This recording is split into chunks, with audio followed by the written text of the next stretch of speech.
지난해 국방부가 기무사를 조사하면서 세월호 180일간의 기록이라는 제목의 기무사 문건을 발견했습니다. 이 문건엔 당시 기무사가 세월호 유가족을 전방위로 사찰한 내용이 기록돼 있어 큰 파문이 일었었죠. 그 뒤 이들에 대한 수사가 이뤄졌고 검찰은 지난달 관련자들을 재판에 넘겼습니다. KBS가 단독 입수한 기무사의 사찰 행적이 담긴 군수사단의 수사 기록, 강나루 노윤정 기자가 연속 보도합니다.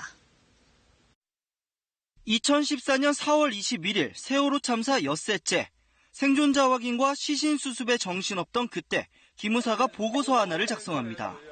방첩활동 계획서, 간첩활동을 막겠다는 계획서입니다.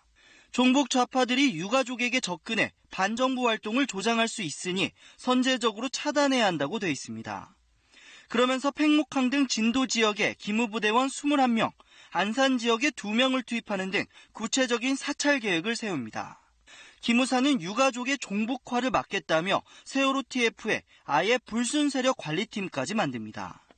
한 달 뒤인 5월 29일에 만들어진 보고서, 종북세, 즉 종북세력이란 소제목 밑에 세월호 피해자 대책위가 포함되어 있습니다. 참사 한 달여 만에 세월호 유가족이 종북세력으로 규정된 겁니다.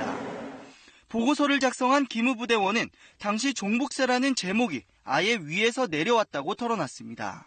장군이셨던 분들도 이렇게 회의할 때마다 굉장히 질책이나 이런 것들이 많았다고 들었어요.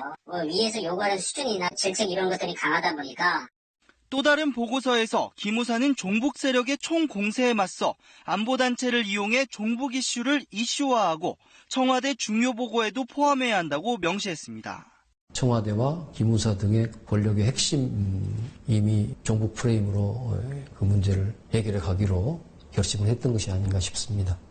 하루아침에 아들, 딸을 잃고 극도의 고통을 겪던 세월호 유가족.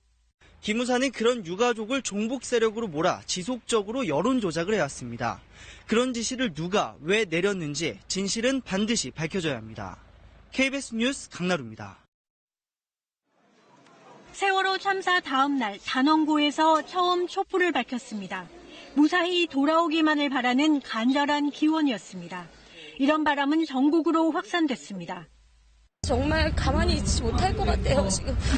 진짜 빨리 살아서 좀 돌아갔으면 좋겠어요.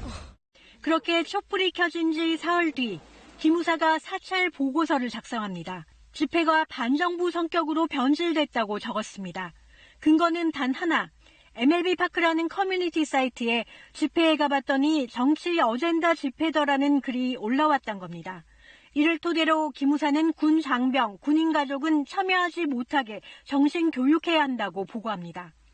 이후에는 반정부 움직임을 경계한다면서 세월호 유가족의 이념 성향 관련 보고가 집중됩니다. 단원고 학부모 다수가 반월공단 노동자라는 이유로 반정부 성향이고 보상금을 주면 해결이 기대된다고 보고하는가 하면 유가족 대표에 대해서는 학원을 운영하는 등 평범한 직업이라면서도 별다른 근거도 없이 성향이 사회 비판적이라고 규정했고 정의당 당원이란 허위 사실까지 보고됩니다. 옛날 말로 그 집에 숟가락이 몇 개 있는 것까지 이제 파악이 된다는 얘기잖아요. 이건 되게 무서운 거죠. 이건 개인의 프라이버시의 문제가 아니고. 결국 촛불 집회가 확산되는 걸 차단하기 위한 대응 방안까지 만들어졌습니다.